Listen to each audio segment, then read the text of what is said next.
বন্ধুরা, তোমরা সবাই কেমন আছো? ভালো আছো তো?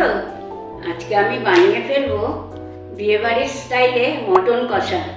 তবে আজকে কিন্তু একটু টাইম লাগবে।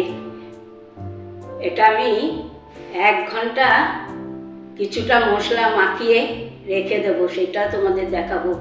তোমরা বাড়িতে এইরকম করে করে খেয়ে দেখবে।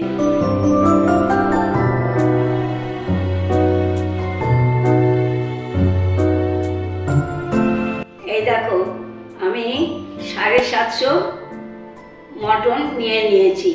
মটনটাকে আমি ভালো করে ধুয়ে নিয়ে গোটা একটা পাতিলেবুর রস মাখিয়ে নিয়েছি। এতে মাংসটা খুব সফট আর জুসি থাকবে। তাহলে দেখা যাক এটার মধ্যে আমি কি কি মশলা মাখিয়ে নিচ্ছি। দিয়ে নিচ্ছি হলুদ গুঁড়ো, কাশ্মীরি লঙ্কার গুঁড়ো, দিচ্ছি আদা বাটা, কাঁচা লঙ্কা বাটা, অল্প করে সর্ষের তেল। এবার মাংসটাকে আমি ভালো করে চেপে চেপে 1 ঘন্টা মেখে রেখে দেব। এতে মাংসটা মধ্যে মশলাটা খুব ভালো করে বসবে, খেতেও খুব ভালো হবে। এই দেখো, নিয়েছি আমি 2 চামচ টক দই। এর মধ্যে আমি দিয়ে নেব 1 চামচ গোলমরিচ গুঁড়ো, গরম মশলা গুঁড়ো। এবার দইটাকে আমি ফেটিয়ে রেখে দেব।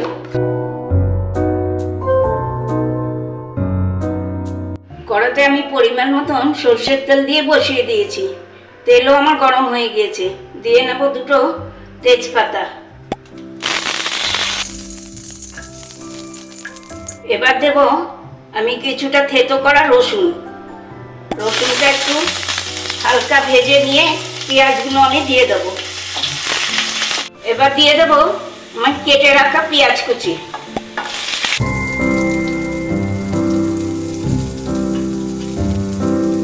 আমি এই পেঁয়াজের মধ্যে পরিমাণ মতো নুনটাও দিয়ে নেব, তাতে জল বেরিয়ে পেঁয়াজটা তাড়াতাড়ি নরম হয়ে যাবে।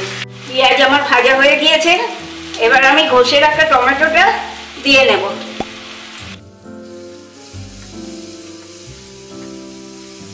আমি যে দইয়ের মিশ্রণটা রেডি করেছিলাম সেটাও এবার দিয়ে নেব।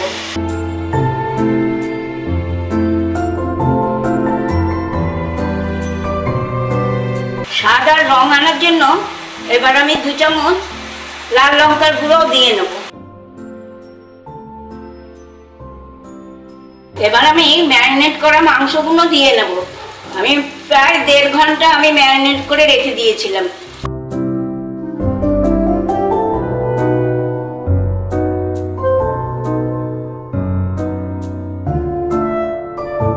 মাংস থেকে যে জলটা বেরিয়েছিল সেটা কিন্তু পুরো টেনে গেছে। এবার আমি 2-3 বার অল্প অল্প জল দিয়ে এটা ভালো করে মাংসটাকে কষিয়ে নেব।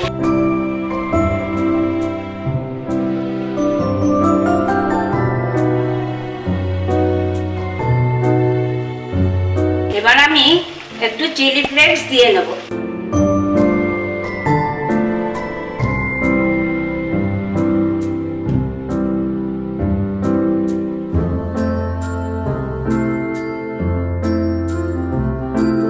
মটনটা আমার প্রায় হয়ে এসেছে। এখন আমি দিয়ে নেব 2 ছোট এলাচ আর দেব চিড়ে রাখা কাঁচা লঙ্কা। দিয়ে নেব 1 চামচ ঘি। ব্যাস, বিয়েবাড়ির স্টাইলে মটন কষা আমার রেডি। এবার আমি নামিয়ে নেব। কি বন্ধুরা, কেমন বানিয়ে ফেললাম বিয়েবাড়ির স্টাইলে মটন কষা। এটা কিন্তু তোমরা একটু সময় নিয়ে বানাবে, তাহলে এরকম হবে। তোমাদের প্রচুর প্রচুর কমেন্ট পেয়ে আমার খুব ভালো লাগছে। এভাবেই আমাকে তোমরা সাপোর্ট করো। আমার ভিডিওটা যদি তোমাদের ভালো লেগে থাকে তাহলে ফেসবুক, ইউটিউবে লাইক, কমেন্ট, শেয়ার হবে তো? মনে আছে নিশ্চয়ই মুখার্জিস কিচেন। তাহলে আজকে আসি, টাটা, বাই বাই। তোমরা সবাই ভালো থেকো, সুস্থ থেকো। আবার আসবো নতুন কোনো ভিডিও নিয়ে।